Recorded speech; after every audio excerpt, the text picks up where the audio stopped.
Now I request JNU suspended BAPSA leader Rahul Sompule to come and speak over here. Rahul has been one of the vociferous voices that have emerged in the previous students' union elections. But more serious and graver incident is that of the sort of suspensions that have been going on in present context. So we request you to elicit your stand out. सबसे पहले इस protest gathering में आए हुए और रोहित को याद करने के लिए आए तमाम साथियों को मेरा जय भीम भूल जोहार। और हमारे उना के साथी जो अपनी लड़ाई बहुत पुरजोर तरीके से आगे बढ़ा रहे हैं, हमारे अखलाक के भाई नजीब के ब्रदर और राधिका अम्मा और हमारे भाई, इस सभी को मेरा जय भीम और भूल जोहार। साथियों, जब प्रशांत, रोहित, सुकन्ना और बाकी लोगों को सोशली बाइकआउट किया गया था इस कैंपस से, तो उसी दिन हम रात को एक मेस कैंपेनिंग कर रहे थे। अगले दिन प्रोटेस्ट का हम मेस कैंपेनिंग कर रहे थे। उसके करीबन 8 बजे के आसपास हमको एक कॉल आता है कि रोहित इस दुनिया में नहीं रहा। और जैसे बात पता चलती है, एक सन्नाटा सा छा जाता है। लोग पता नहीं कि क्या रिएक्ट करे, क्या बोले। कुछ लोगों ने कहा कि 2 मिनट का मौन रखते हैं। हमने कहा रोहित चला गया है, रोहित का मर्डर हो गया है, इस देश में अभी 2 मिनट का मौन नहीं होगा। इस देश में अशांति होगी, पूरे देश में अशांति होगी। और इसीलिए अगले दिन हमने प्रोटेस्ट किया और पूरे देश में एक अशांति हुई। और ये अशांति है। और ये अशांति से क्या होने वाला है? यह अशांति से समाज का एक नया स्वरूप आने वाला है। इस अशांति से समाज के नए प्रिंसिपल होने वाले हैं। इस अशांति से समाज का जो पुराना गड़ा जड़ा जो ब्राह्मणवाद है वो उखड़ने वाला है। इसलिए हमने कहा कि 2 मिनट का मौन नहीं, पूरी जिंदगी भर जब तक हमें न्याय नहीं मिलता है, इस देश में अशांति होगी। और हम इस सरकार को बता देना चाहते हैं, आरएसएस की सरकार को बता देना चाहते हैं कि आप चाहे डंडा मारो, आप गोली मारो, आप जेल में डालो, आप जो करना है कर लो, जब तक हमें न्याय नहीं मिलता है, जब तक हमारे साथ जस्टिस नहीं होता है। एक बात जान लीजिए जनाब, आप भी अपने चेयर के ऊपर, चाहे वीसी अप्पा हो, चाहे इस देश का प्रधानमंत्री हो, इनको हम चैन से नहीं रहने देंगे, चाहे वाइस चांसलर जेएनयू का वाइस चांसलर क्यों ना हो। मैं अपनी बात बता देना चाहता हूँ कि हमारे साथ क्या हुआ। जेएनयू एक संस्था है जिसको काफी रिवेयर किया जाता है, उसके बारे में काफी बातें की जाती है। जब मैं जेएनयू में गया तो मैं भी उसी भ्रम में था। But then slowly we started to know about JNU. What is JNU? तो होता यह है, जैसे मे बी कोई लोग मेरे साथ अग्री नहीं करेंगे, but I felt that JNU is like Gandhi's Republic Village, where you have a चमार जो आपका जूता सिलाएंगे रास्ते पे, उसके बगल में धोबी है जो आपका कपड़ा सिलाएगा, उसके बाद में सारी दुकानें एक पर्टिकुलर कास्ट की होती है जो कैंपस के अंदर है। उसके बाद में एडमिन में आते हैं, उस पर्टिकुलर कास्ट के लोग बड़े बड़े ब्यूरोक्रेट पोस्ट पर होते हैं। उसके बाद में अपने क्लासरूम में आते हैं तो वही लोग पढ़ाते हैं जो सदियों से कुरान और राम कथा हमको बता रहे हैं। तो हमको ये लगा कि जेएनयू जो है ये गांधी का विलेज रिपब्लिक है, जहाँ पर जो लोअर कास्ट कम्युनिटी है उसका हमको कोई बराबर कोई हक नहीं दिखता है। तो इसलिए हम जब जानना चालू किया तो पता चला कि जेएनयू में जो वाइवा होता है, आप क्या की जानकारी मुझे पता नहीं है, लेकिन जेएनयू में जो वाइवा होता है 30 नंबर्स का वाइवा होता है। हमने 5 साल का डेटा निकाला और उसके पहले का भी डेटा निकाला, तो एक पैटर्न पता चला। पैटर्न ये था कि दलित, आदिवासी, मुस्लिम्स कम्युनिटी के जो स्टूडेंट्स आते हैं उनको वाइवा में 30 में से 0 से लेकर 5 तक रोका जाता है। उनको 5 के बाहर या मैक्सिमम 10 के बाहर बढ़ा नहीं, यानी उनको मार्क्स नहीं दिए जाते हैं। तो हमने देखा कि ये इंडिविजुअल केस है क्या। हमने देखा कि 5 साल के डेटा में this is pattern. Surprisingly JNU में बोला जाता है कि साइंस डिपार्टमेंट जो है वो राइट विंग का डिपार्टमेंट है और सोशल साइंस और लैंग्वेजेस है जो लेफ्ट विंग का है।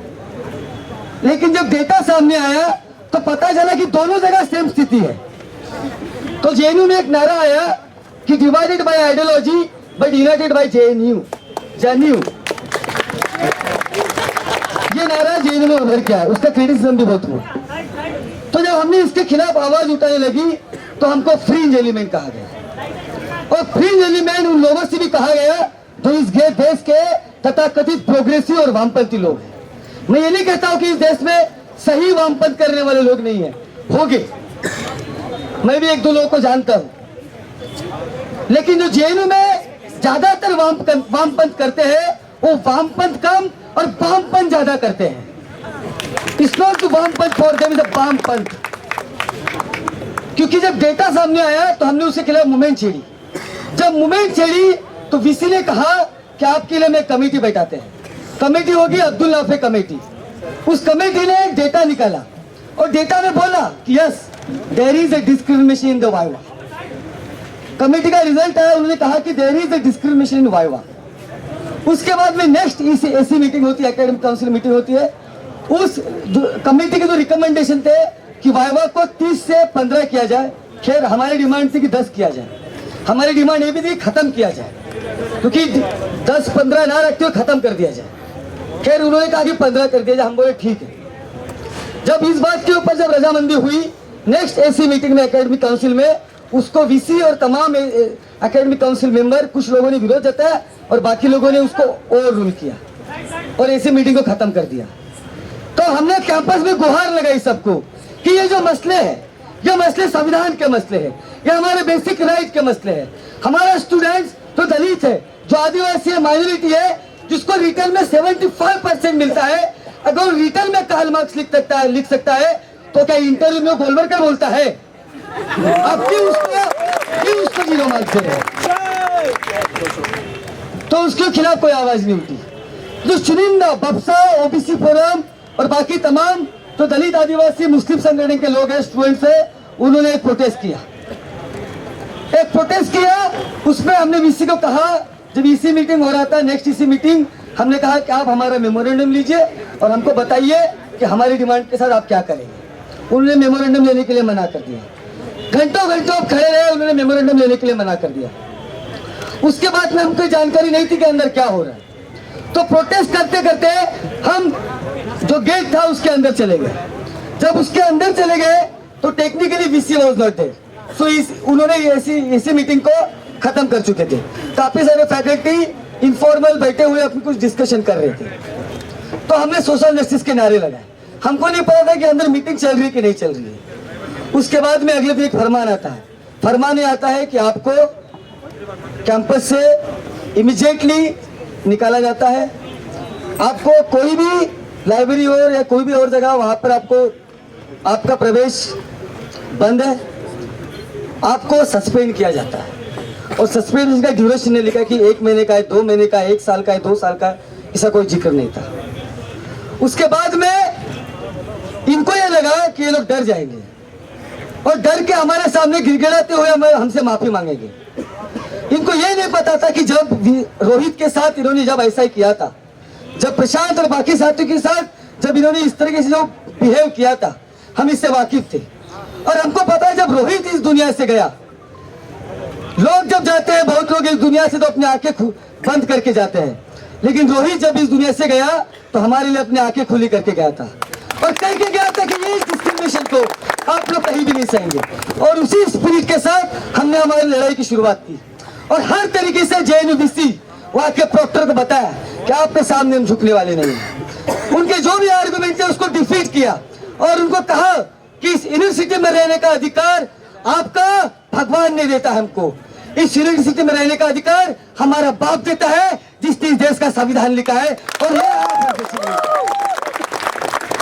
तो उन्होंने कहा कि ठीक है, हम आपको इंटरिम रजिस्ट्रेशन देते हैं, जैसे कैदियों को इंटरिम बेल देते हैं, ये कहते हैं कि इंटरिम रजिस्ट्रेशन देते हैं। हमने इनको कहा कि आप इंटरिम रजिस्ट्रेशन दीजिए या आप हमको सस्पेंड कर दीजिए। एक बात आप जान लीजिए कि रोहित वेमुला के बाद और उना में उन दलितों के साथ जो आपने एक वायलेंस किया, एक अमानवीय जो व्यवहार किया, हम पूरे देश में जो दलितों के साथ, आदिवासियों के साथ, महिलाओं के साथ, माइनॉरिटी के साथ जो आप व्यवहार कर रहे हैं, उसको ध्यान में रखते हुए हमने उनको एक मैसेज देने की एक कोशिश की कि इस कैंपस में अगर कैंपस का दलित खुश नहीं है, अगर कैंपस का आदिवासी खुश नहीं है, अगर कैंपस का मुसलमान खुश नहीं है, तो पूरे कैंपस में कोई खुशी नहीं होगी।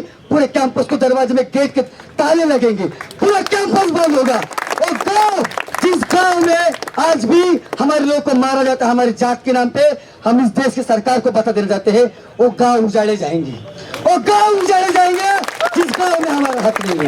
इसलिए सरकार को हम बता देना चाहते हैं कि ये सरकार जो है एक ऐसी सरकार है जो एक तरफ अंबेडकर का सेलिब्रेशन करती है, एक तरफ ये लोग कहते हैं कि हम अंबेडकर के नाम से भीम ऐप बनाते हैं। हम मोदी जी को बता देना चाहते हैं कि Modi ji, annihilation of cast में बाबा साहब ने एक लाइन लिखा है, और लाइन ये है कि जातिवाद को खत्म करना है तो इस देश के धर्मशास्त्र को जलाना है। और आपको बताते हैं कि आरएसएस के नागपुर के हेडक्वार्टर के सामने उस धर्मशास्त्र को जलाया जाएगा, उस कर्मकांड को जलाया जाएगा जिस कर्मकांड से हमारे लोग की जान दी जाती है, उस कर्मकांड को जला दिया जाएगा। और आपको और एक मैसेज देके अपनी बात खत्म करना चाहता हूँ कि आपको लग रहा होगा कि अंबेडकर ने हमको कहा educate, agitate and organise, but Ambedkar Bhima Koregaon में भी जाते थे जहां पर दलित बटालियन ने पेशवाओं को मार भगाया था, उनको काट फेंका था। हम उनको बता देना चाहते हैं कि अंबेडकर ने हम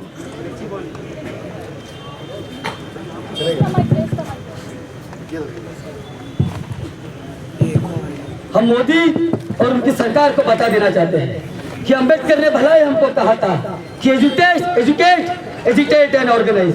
बस उसी तरीके से भीमा कोरेगांव में अंबेडकर जाते थे और उन भीम सैनिकों को नमन करते थे, उन दलितों को नमन करते थे जिन्होंने उन पेशवाओं को मार भगाया था और ये बताया था कि हमारे में क्या ताकत है, हम अन्याय के खिलाफ कैसे लड़ सकते हैं। हम मोदी जी और अप्पा राव और इस देश के तमाम जातिवादी और कम्युनल फोर्सेस को मैसेज देना चाहते हैं। अंबेडकर ने हमको ये तो कहा था कि पेन से लड़ो, लेकिन एक बात आपको बता देना चाहते हैं कि वही अंबेडकर ने उसी तलवार के सामने नमन किया था जिस तलवार ने पेशवाओं को काट के फेंका था। अगर हम पढ़ना लिखना जान गए, पेन से अपनी बात करना अगर जान गए, तो ये मत भूलिए कि हम तलवार चलाना भूल गए हैं। जय भीम, जय सावित्री, इनकलाब जिंदाबाद।